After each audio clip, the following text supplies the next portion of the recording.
नमस्कार, आप सभी का स्वागत है एजुकेशन इंडिया में। तो यूपीपीएससी 2021 आज आरओ और एआरओ का एग्जाम कंडक्ट करवा रहा है 337 पोस्टों पर और इसका जीएस का पेपर हो चुका है। तो अभी आपको जीएस के 160 सवालों में से कुछ प्रश्नों के जवाब इस वीडियो में बताएंगे। तो इसलिए वीडियो को जो है पूरा का पूरा एंड तक देखिए, लेकिन उससे पहले वीडियो को लाइक करें और इस वीडियो को जो है अपने सभी भाइयों बहनों मित्रों के पास शेयर कर दे। तो चलिए अभी इस वीडियो को स्टार्ट करते हैं। तो यहाँ पर पहला सबसे बड़ा सवाल पूछा जा रहा है इतिहास से, जहां लिखा हुआ है कि निम्नलिखित घटनाओं पर विचार कीजिए और उन्हें काल क्रमानुसार व्यवस्थित कीजिए। तो यहाँ पर दोस्तों इस सवाल का राइट आंसर होगा ऑप्शन ए। यदि आपने ऑप्शन ए यहाँ पर जवाब भरा है तो आपका बिल्कुल सही होगा ये जवाब। अब दोस्तों दूसरे प्रश्न को लेते हैं, जहां पर लिखा हुआ है कि उत्तर प्रदेश के विभिन्न स्थानों में आयोजित भारतीय राष्ट्रीय कांग्रेस के अधिवेशन के संदर्भ में सूची 1 को सूची 2 से सुमेलित कीजिए तथा नीचे दिए गए कूट का प्रयोग करके सही उत्तर का चयन कीजिए। तो यहाँ पर दोस्तों इस सवाल का जवाब होगा ऑप्शन सी। यदि आपने ऑप्शन सी भरा है तो आपका बिल्कुल सही जवाब होगा। अब दोस्तों बात करते हैं तीसरे सवाल की, जहां पर लिखा हुआ है कि सूची 1 को सूची 2 से सुमेलित कीजिए तथा सूचियों के नीचे दिए गए कूट का प्रयोग करके सही उत्तर का चयन कीजिए। तो यहाँ पर दोस्तों इस सवाल का जवाब होगा ऑप्शन ए। यदि आपने ऑप्शन ए को भरा था तो यह आपका बिल्कुल सही जवाब है। अब दोस्तों चौथे सवाल को लेते हैं, जहां लिखा हुआ है कि नीचे दो कथन दिए गए, एक को अभिकथन ए और दूसरे को करण आर कहा गया है। तो दोस्तों यहाँ पर इस सवाल का जवाब होगा ऑप्शन सी। ए और आर दोनों सही है और आर जो है ए की सही व्याख्या है। यहाँ पर ये बिल्कुल राइट आंसर है। अब दोस्तों पांचवें सवाल की बात करते हैं, जहां लिखा हुआ है कि निम्नलिखित घटनाओं पर विचार कीजिए और इन्हें काल क्रमानुसार व्यवस्थित कीजिए। यानी कि यहाँ पर इनको भी ऑर्डर में लिखना है, जहां पर दोस्तों इस सवाल का राइट आंसर होगा ऑप्शन बी। यदि आपने ऑप्शन बी भरा था तो ये आपका बिल्कुल सही जवाब है। वहीं दोस्तों छठे प्रश्न की बात करते हैं, जहां छठा प्रश्न पूछा गया था कि ब्रिटिश उपनिवेशवाद के विरुद्ध भोजपुरी में लोकप्रिय कविता फिरंगिया लिखने वाले कवि का क्या नाम था। तो यहाँ पर मनोरंजन ए ऑप्शन बिल्कुल सही है, जवाब बिल्कुल सही है। सातवें क्वेश्चन की बात करें तो यहाँ पूछा गया था कि फोर्ट विलियम कॉलेज कलकत्ता के संदर्भ में कौन सा कथन सत्य है, कौन सा कथन बिल्कुल राइट है। तो यहाँ पर दोस्तों सातवें प्रश्न का राइट आंसर था केवल 2, यानी कि ऑप्शन बी बिल्कुल सही जवाब था यहाँ पर सातवें प्रश्न का। आठवें प्रश्न की बात करते हैं, जहां पर पूछा गया था कि ब्रिटिश भारत में सैन्य बल पर केंद्रीय राजस्व का कुल कितना प्रतिशत व्यय होता है। तो 50% ऑप्शन सी बिल्कुल राइट आंसर था। वही दोस्तों 9वें क्वेश्चन की बात करते हैं, जहां पूछा गया था कि निम्नलिखित में से कौन सही सुमेलित नहीं है। तो यहाँ पर ऑप्शन सी इसका राइट आंसर था।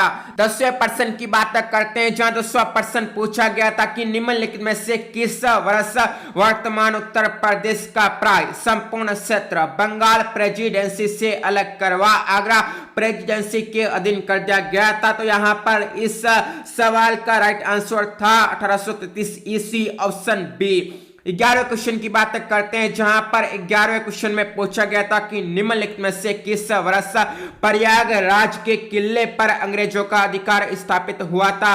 तो यहाँ पर दोस्तों ये डाउटफुल क्वेश्चन था, क्योंकि इस सवाल का जो राइट जवाब था वह था 1798 ईस्वी, लेकिन यहाँ पर वह नहीं लिखा था, इसी वजह से इसे डाउटफुल श्रेणी में रखा गया है हमारी ओर से।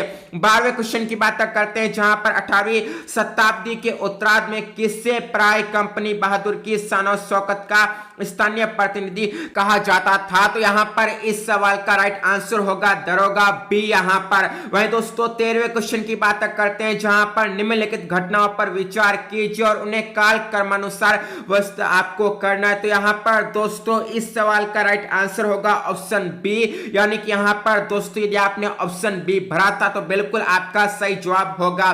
14 क्वेश्चन की बात करते हैं, जहां पर भारतीय सिविल सेवा के संदर्भ में जो है निम्नलिखित कथनों में से कौन सा कथन सही है, कौन से कथन सही है वो आपको बताना है। तो यहाँ पर इस सवाल का सही जवाब होगा ऑप्शन सी, यानी एक और दोनों यहाँ पर सही है। वहीं दोस्तों 15वें क्वेश्चन की बात करते हैं, जहां पर लिखा हुआ है कि नीचे दो कथन दिए गए, एक को कथन ए कहा गया और दूसरे को यहाँ पर कारण ए। तो यहाँ पर दोस्तों 15वें क्वेश्चन का जो राइट आंसर होगा वो होगा ऑप्शन सी, ए सही है परंतु आर गलत है। यहाँ पर ये बिल्कुल राइट आंसर होगा। 16 क्वेश्चन की बात करते हैं, जहां पूछा गया था कि राज्य विधान मंडल की बैठक आयोजित करने के लिए कोरम यानी गणपूर्ति क्या है। तो यहाँ पर दोस्तों 16 क्वेश्चन का राइट आंसर था ऑप्शन डी, यहाँ पर बिल्कुल करेक्ट आंसर था। वहीं 17 क्वेश्चन की बात करते हैं, जहां पूछा गया था कि काकोरी षड्यंत्र केस में प्रधान आरोपी पंडित राम प्रसाद बिस्मिल को उत्तर प्रदेश के किस शहर में फांसी दी गई थी, किस शहर में फांसी की सजा सुनाई गई थी। तो यहाँ पर दोस्तों ऑप्शन बी गोरखपुर इसका करेक्ट आंसर होगा, राइट आंसर होगा। 18वें क्वेश्चन की बात करते हैं, जहां पर दोस्तों पूछा गया था कि निम्नलिखित में से कौन भारत आने वाला यात्री पुर्तगाल का नहीं था। तो यहां पर पीटर मुंडी, ऑप्शन सी इसका बिल्कुल करेक्ट आंसर होगा। 19वें क्वेश्चन की बात करते हैं, जहां पर सूची 1 को सूची 2 के साथ मिलान करना और नीचे दिए गए कोट में से अपने उत्तर का चयन करना है। तो यहां पर दोस्तों ऑप्शन बी इस सवाल का राइट आंसर होगा। वहीं दोस्तों 20वें क्वेश्चन की बात करते हैं, जहां पूछा गया था कि निम्नलिखित में से किसे गुरु नानक ने अपना उत्तराधिकारी घोषित किया था। तो यहां पर ऑप्शन बी लेना इस सवाल का राइट आंसर होगा। यहां पर दोस्तों 21वें क्वेश्चन की बात करें तो 21वें क्वेश्चन में पूछा गया था कि निम्नलिखित में से दिल्ली सल्तनत के किस सुल्तान के शासन काल में शाही महलों में हिंदू देवी देवताओं की पूजा होती थी। तो यहां पर दोस्तों इस सवाल का राइट आंसर होगा ऑप्शन सी नसरुद्दीन खुसरो शाह, यहां पर बिल्कुल करेक्ट आंसर होगा। 22वें क्वेश्चन की बात करते हैं, जहां पर पूछा गया था कि निम्नलिखित में से किस सुल्तान ने साम्राज्य की सीमाओं की सुरक्षा हेतु एक विशेष सेना को नियुक्त किया था। तो यहां पर दोस्तों इस सवाल का राइट आंसर होगा नसरुद्दीन महमूद, यानी कि ऑप्शन बी इस सवाल का राइट जवाब होगा। दोस्तों 23वें क्वेश्चन की बात करें तो यहां पूछा गया था कि मुगल बादशाह द्वारा नियुक्त बंगाल का अंतिम सूबेदार कौन था। तो यहां पर दोस्तों 23वें क्वेश्चन का राइट आंसर था मुर्शिदा कुली खान, यानी ऑप्शन ए बिल्कुल करेक्ट आंसर था 23वें सवाल का। वही 24वें क्वेश्चन की बात करें, जहां पूछा गया है कि उत्तर प्रदेश के निम्नलिखित किस ऐतिहासिक मेले में हिंदू और मुसलमान दोनों आते। तो यहां पर दोस्तों नौ चंदी का मेला, ऑप्शन ए बिल्कुल करेक्ट आंसर है इस सवाल का। काफी यहां पर इजी क्वेश्चन पूछा गया है। 25वें क्वेश्चन की बात करें तो यहां पूछा गया है कि अंग्रेजों के विरुद्ध बनारस विद्रोह का नेतृत्व किसने किया था। तो यहां पर दोस्तों इस सवाल का राइट आंसर होगा ऑप्शन सी राजा चेत सिंह। 26वें क्वेश्चन की बात करें तो यहां पूछा गया है कि निम्नलिखित में से कौन सही सुमेलित नहीं है। तो यहां पर दोस्तों ऑप्शन डी यहां पर जो है बिल्कुल राइट आंसर होगा इस सवाल का। 27वें क्वेश्चन की बात करें तो यहां पूछा गया है कि वर्तमान उत्तर प्रदेश में भारत के प्राचीनतम 16 महाजनपद में से कुल कितने महाजनपद स्थित थे। तो यहां पर दोस्तों 27वें क्वेश्चन का राइट आंसर होगा ऑप्शन डी 9। वही दोस्तों 28वें क्वेश्चन की बात करते हैं, जहां पूछा जा रहा है कि जा दिन जन्म भयो देश का धरती दसी अढ़ाई हाथ। यहां पर दोस्तों ये पूछा जा रहा है कि लोकोक्ति का संबंध उत्तर प्रदेश की किस ऐतिहासिक विभूति से है। तो यहां पर दोस्तों इस सवाल का जो राइट आंसर होगा वह होगा ऑप्शन सी अलाहा, यहां पर दोस्तों बिल्कुल करेक्ट आंसर होगा। वहीं दोस्तों 29वें क्वेश्चन की बात करें, जहां पूछा जा रहा है कि निम्नलिखित में से किन राजाओं को जनता द्वारा प्रत्यक्ष रूप से चुना गया। तो यहां पर दोस्तों ऑप्शन बी केवल 2, 3 और 4 को जनता द्वारा प्रत्यक्ष रूप से चुना गया, यहां पर यह करेक्ट आंसर होगा।